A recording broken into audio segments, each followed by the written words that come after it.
Hey guys, this is doctor Saurabh Jain और आज इस वीडियो में हम बात करेंगे कि जो इस समय बहुत ज़्यादा अनसर्टेनिटी का माहौल चल रहा है कि एग्ज़ाम कब होगा कब नहीं होगा, ठीक है, नई डेट्स क्या आएंगी, एग्ज़ाम पोस्टपोन्ड होगा भी कि नहीं होगा। और इस टाइम पर जो बच्चों की क्वेरीज़ होती हैं, बहुत सारे मेरे पास मैसेजेस आ रहे हैं इस समय कि सर पढ़ाई में मन ही नहीं लग रहा क्योंकि एग्ज़ाम डेट ही समझ में नहीं आ रही, एग्ज़ाम पोस्टपोन्ड होना भी है कि नहीं होना है। देखो, मेरा एक सिंपल सा सॉल्यूशन है, मैं सीधी सीधी खड़ी बात वही बोलूँगा। ये आपसे किसने कहा कि आप अपने दिमाग में अनसर्टेनिटी क्रिएट करो? अनसर्टेनिटी आपने खुद ने क्रिएट की है, ठीक है। और अनसर्टेनिटी क्रिएट कैसे होती है?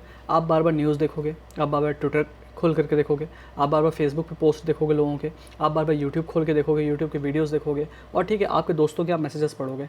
जब आप फालतू की डिबेट में पार्टिसिपेट करोगे तो सीधी बात है कि आपके दिमाग में फालतू के थॉट्स आएंगे और आपका टाइम बर्बाद होगा।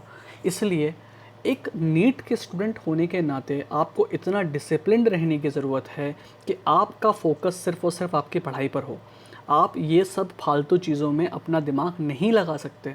और क्या हो रहा है, बहुत सारे लोगों की ऐसी है यूट्यूब पे कि उनकी तो रोटी ही इस बेसिस पे चल रही है कि वो क्या करते हैं, रोज़ नया वीडियो बनाएंगे, इसी टॉपिक पर बनाएंगे क्योंकि उनको पता है कि बच्चे सबसे ज़्यादा इस वीडियो को क्लिक करेंगे, ठीक है। तो रोज़ नया नया वीडियो बना के फालतू की केओस क्रिएट कर रहे हैं। लेकिन मैं लोगों की गलती नहीं मानता। आप अपनी खुद की रिस्पॉन्सिबिलिटी उठाइए कि आप केवल उसी चीज़ पर फोकस करोगे जिस पे आपको फोकस करना ज़रूरी है, और वो है आपकी पढ़ाई। इस समस्या से निपटने का सबसे आसान तरीका है कि आप केवल आप दिमाग हटा दो इन सारी चीज़ों से, हट जाओ इन सब चीज़ों से। अपने घर के किसी एक मेंबर को बोल दो या अपने किसी दोस्त को बोल दो कि यार अगर कोई नया अपडेटेड न्यूज़ आती है तो मुझे इन्फॉर्म कर देना। क्योंकि मुझे पता है कि जैसे ही कोई नई अपडेटेड न्यूज़ आपको मिलेगी, से फॉर एग्जांपल मान लीजिए एग्ज़ाम पोस्टपोन्ड होता है और कोई नई डेट मिलती है, आपको 10 मिनट लगेगा अपनी नई स्ट्रैटेजी बनाने में, सिर्फ 10 मिनट्स, इतना ही आपको लगेगा टाइम, इससे ज़्यादा टाइम नहीं लगेगा आपको। लेकिन हम ये सोच सोच करके आज अपनी पढ़ाई क्यों बर्बाद करें कि एग्ज़ाम कब पोस्टपोन्ड हो भी रहा है कि नहीं हो रहा।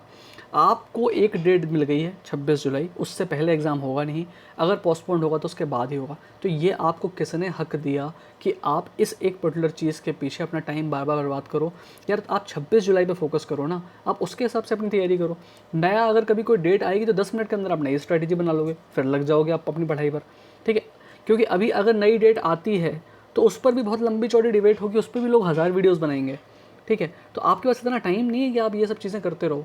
आपको बहुत डिसिप्लिन्ड होकर के चलना पड़ेगा। आजकल क्या है, चीज़ों से डिस्ट्रैक्ट होना बहुत आसान है। हमारे टाइम पर इतनी दिक्कत नहीं थी क्योंकि हमारे टाइम पर क्या है, न्यूज़पेपर दिन में एक ही बार आता था। आप क्या करोगे, न्यूज़पेपर पढ़ोगे, वहाँ से आपको इन्फॉर्मेशन मिलती थी। लेकिन अब तो क्या है, हर सेकंड की इन्फॉर्मेशन आती है और बच्चे हर सेकंड ट्विटर खोल करके बार बार देखेंगे क्या हुआ, नया क्या हुआ, जो कि दिमाग में बहुत टेंशन क्रिएट करता है। इसलिए अपने आप को पूरा इन सब चीज़ों से कट ऑफ कर लो, अपनी पढ़ाई पे फोकस करो, 26 जुलाई के हिसाब से तैयारी करते रहो।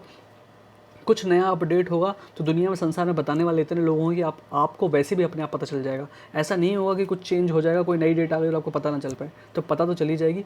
पढ़ाई पर ध्यान लगाओ, वो ही चीज़ लास्ट में काम में आनी है। जो लोग आज अपना इन सब चीज़ों के पीछे टाइम बर्बाद कर रहे हैं, वो लोग बाद में रो रहे होंगे कि यार उस समय पढ़ लिया होता, टाइम बर्बाद नहीं करते तो ज़्यादा बेटर था, ठीक है। तो पढ़ाई में लगे रहो, पढ़ाई करते रहो, and best of luck for your exam. कोई प्रॉब्लम हो तो मुझे कमेंट करो और पूछो। Thank you.